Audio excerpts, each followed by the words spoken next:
एक छोटे से गांव में एक महिला रहती थी। वह भगवान शिव की परम भक्त थी। हर दिन वह श्रद्धा से शिवलिंग की पूजा करती, उपवास रखती और ओम नमः शिवाय का जप करती। उसकी भक्ति इतनी सच्ची और निश्चल थी कि भगवान शिव भी उससे अत्यंत प्रसन्न थे। एक रात जब वह गहरी नींद में थी, भगवान शिव उसके स्वप्न में प्रकट हुए।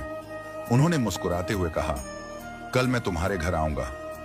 यह सुनकर उसकी खुशी का ठिकाना नहीं रहा। वह तुरंत नींद से उठ बैठी और अगले दिन की तैयारियों के बारे में सोचने लगी। सुबह होते ही उसने पूरे घर की सफाई की।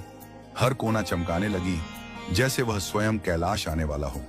भगवान शिव के स्वागत के लिए एक सुंदर आसन सजाया गया और वह 56 भोग बनाने में जुट गई। उसने तरह तरह के व्यंजन, मिठाइयां, फल, पान सुपारी और तांबुल तैयार किए। घर में हर ओर भगवान शिव के आगमन की प्रतीक्षा का उल्लास था। उसने तुलसी, बेलपत्र और फूलों से घर को सजाया। पूरे वातावरण में एक दिव्यता भर गई थी।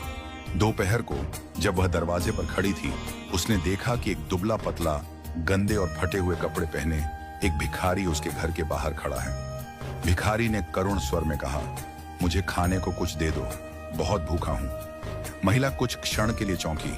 उसने सोचा, भगवान शिव तो किसी भी रूप में आ सकते हैं, यह भिखारी भी भूखा है, इसे यूं ही भेजना ठीक नहीं। वह रसोई में गई और गर्म रोटियां लाकर उसे दे दी, परंतु भिखारी ने रोटियां जमीन पर फेंक दी और गुस्से में कहा, मुझे तुम्हारे 56 भोग चाहिए।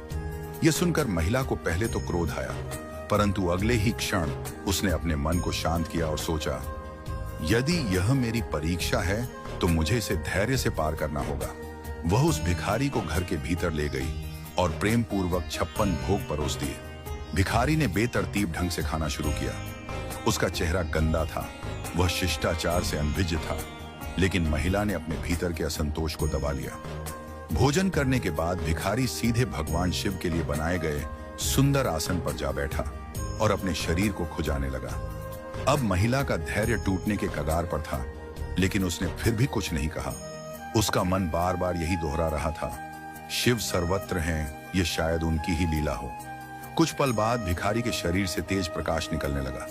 वह चकाचौंध से भर गया और वहां कोई और नहीं, स्वयं भगवान शिव प्रकट हो गए।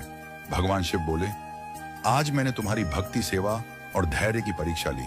तुमने क्रोध और घृणा को त्याग कर मुझे सच्चे मन से सेवा दी। जो भक्त सेवा में आत्मा समर्पित करता है वही मुझे प्रिय होता है। उन्होंने मुस्कुराते हुए आशीर्वाद दिया, तुम्हारा घर सदा सुख, समृद्धि और शांति से भरा रहेगा। तुम्हारी वंशवेल भी पुण्य और यश से समृद्ध होगी। इसके बाद भगवान शिव अदृश्य हो गए।